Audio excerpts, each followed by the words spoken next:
Hello दोस्तों, कैसे हैं आप लोग। मैं राजीव कुमार हर एक बार की भांति इस बार भी अपने YouTube चैनल और आपके YouTube चैनल राजीव मैथ्स पे मैं वेलकम करता हूं, मैं स्वागत करता हूं। आज जो हम लोग पढ़ेंगे वो नंबर सिस्टम यानी संख्या पद्धति का एक टॉपिक है, प्रोडक्ट ऑफ फैक्टर यानी कि गुणनखंड का गुणनफल। यानी जो भी फैक्टर आते हैं, जो भी गुणनखंड आते हैं, अगर उन सब का मैं मल्टीप्लिकेशन करूं, गुना करूं, तो क्या आंसर आएगा, आज हम लोग यही पढ़ेंगे। जैसे पहला क्वेश्चन ये है कि 24 के सभी गुणनखंड का गुणनफल ज्ञात करें। तो सबसे पहले आप 24 के क्या क्या गुणनखंड होंगे वो पहले लिख लो। यानी 24 को कौन कौन सी संख्या विभाजित करेगी? 1, 2, 3, 4, 6, 8, 12 और 24। ठीक है, इतनी संख्या जो है 24 को विभाजित करेगी। ये इसके फैक्टर हैं, ये इसके गुणनखंड हैं। अब इसका प्रोडक्ट पूछ रहा है। अगर मैं एक चीज बताना मेरे भाई, अगर 1 को 24 से मल्टीप्लाई करूं, 1 गुना 24 क्या होगा? 24 होगा। 2 गुना 12 क्या होगा? 24 होगा। 3 गुना 8 क्या होगा? 24 होगा। 4 गुना 6 क्या होगा? 24 होगा। मतलब 24 कितनी बार आया? 1, 2, 3, 4। इसलिए इसका जो आंसर होगा 24 पे पावर 4 होगा। समझ में आ गया? लेकिन अब मैं आपको इसका ट्रिक सिखाता हूं। देखो, ट्रिक बहुत सिंपल है। जो भी भाई मेरे इस वीडियो पे डायरेक्ट आए हैं, उनसे अनुरोध है कि मेरा नंबर ऑफ फैक्टर, मतलब कि गुणनखंड की संख्या वाला वीडियो एक बार जरूर देख लें। मैं उसका लिंक डिस्क्रिप्शन बॉक्स में दे दिया हूं। कृपया एक बार पहले वो देख लें, तब फिर आपको ये समझ में आ जाएगा, क्योंकि उसका यूज है यहां पे। तो सबसे पहले 24 का प्राइम फैक्टराइजेशन करो। 2 से किया 12, 2 से किया 6, 2 से किया तो 3।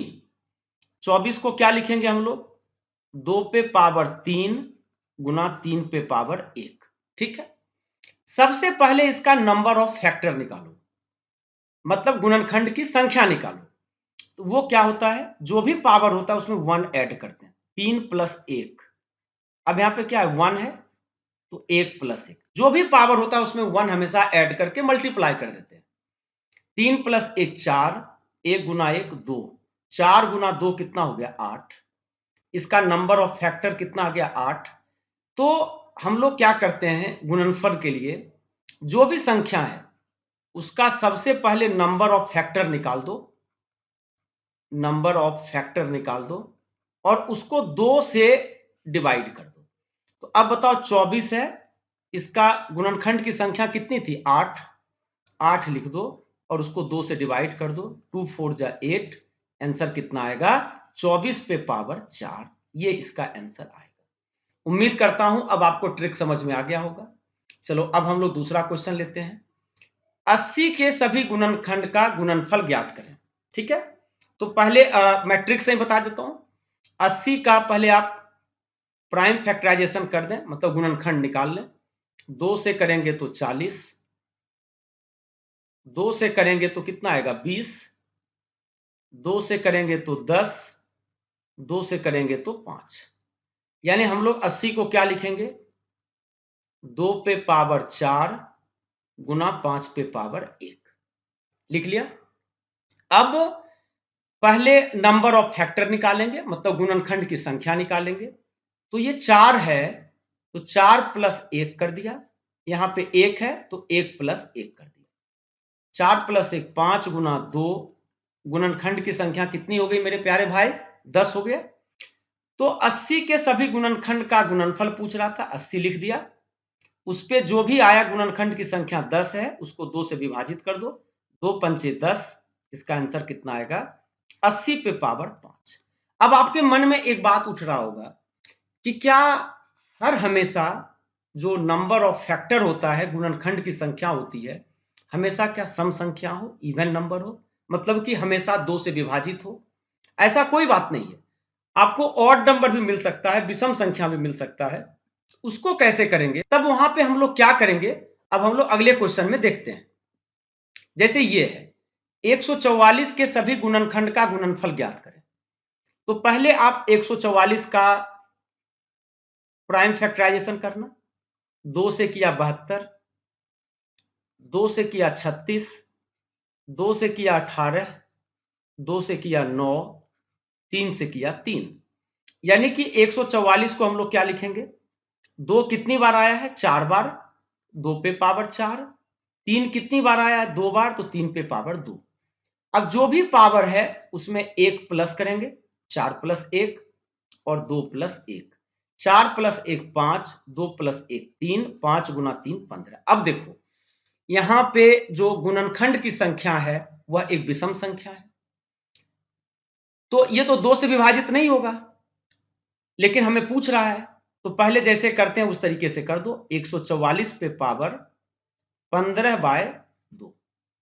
अब एक चीज ध्यान में रखना, जो मैं बता रहा हूं थोड़ा कान खोल के सुनना भाई, ऐसे तो आप सुन ही रहे हो, लेकिन इस वर्ड पे ध्यान देना कि अगर कोई भी संख्या जिसका कि गुणनखंड की संख्या यानी नंबर ऑफ फैक्टर अगर ऑड नंबर हो, मतलब विषम संख्या हो, मतलब वो संख्या जरूर किसी ना किसी का परफेक्ट स्क्वायर है, मतलब वो संख्या जरूर किसी ना किसी संख्या का पूर्ण वर्ग है। जैसे 144, ये किसका पूर्ण वर्ग होगा भाई, मतलब किसका परफेक्ट स्क्वायर होगा, ये 12 का होगा। ये मैंने लिख दिया 12 का स्क्वायर, और उस पे पावर क्या था, 15/2। ये 2 से 2 कट गया, इसका आंसर क्या आएगा, 12 पे पावर 15। ठीक है, समझ में आ गया। मैंने क्या बोला कि अगर कोई भी संख्या जिसका कि गुणनखंड की संख्या नंबर ऑफ फैक्टर अगर ऑड नंबर हो, विषम संख्या हो, इसका मतलब आप जिसका निकाल रहे हो, जिस संख्या का गुणनखंड का गुणनफल, वो जरूर है किसी ना किसी का परफेक्ट स्क्वायर है, पूर्ण वर्ग है। जैसे 144 का हम लोग निकाल रहे थे, 144 किसका पूर्ण वर्ग है, 12 का, तो 12 का स्क्वायर कर दिया और उस पे पावर 15/2 कट कर दिया, मेरा आंसर कितना आ गया, 12 पे पावर 15। अब हम लोग अगला क्वेश्चन लेते हैं कि 324 के सभी गुणनखंड का गुणनफल ज्ञात करें। अब बताओ 324 का पहले प्राइम फैक्टराइजेशन कर दो। 324 का क्या होगा, 2 से किया 16 162, फिर 2 से किया 81, फिर मैंने किसका किया, 3 से किया 27, 3 से किया 9, 3 से किया 3, फिर 3 से किया तो 1। देखना ये भी जरूर किसी न किसी का पूर्ण वर्ग है, साफ दिख रहा है, 2 2 का पेयर बन रहा है, यहाँ पे 2 का पेयर बना दो, 2 गुना 3 गुना 3 मतलब 18, ये 18 का स्क्वायर है भाई। देखना इसका जरूर गुणनखंड की संख्या जो है ना वो विषम संख्या आएगी। चेक कर देता हूं, जैसे 324 है तो हम लोग 324 को क्या लिखेंगे, 2 2 बार आया है तो 2 पे पावर 2, 3 कितनी बार आया, 4 बार, तो 3 पे पावर 4। सबसे पहले गुणनखंड की संख्या निकालो, तो जो भी पावर है उसमें एक ऐड करेंगे, 2 प्लस 1 और 4 प्लस 1, 2 प्लस 1 3, 4 प्लस 1 5, 3 गुना 5 कितना हो गया, 15। देख लिया, अगर आपका गुणनखंड की संख्या विषम संख्या है, इसका मतलब जिसका आप निकाल रहे हो जरूर किसी ना किसी का पूर्ण वर्ग है, परफेक्ट स्क्वायर है। तो 324 का निकालना था, उसको मैं 2 से डिवाइड करूंगा, जो मैंने ट्रिक बताया था। अब देखो 324 किसका स्क्वायर होता है मेरे भाई, 18 का, तो 18 का स्क्वायर कर दिया और उस पे पावर क्या है, 15/2। ये 2 से 2 चला गया, आंसर कितना आएगा, 18 पे पावर 15। बस यही था आपका प्रोडक्ट ऑफ फैक्टर। इसी पे क्वेश्चन पूछते हैं, जो मैंने आपको 2 तरीके के क्वेश्चन बनते हैं इसमें, मैंने दोनों तरीका आपको समझा दिया। और अब अगले वीडियो में हम लोग कुछ और पढ़ेंगे।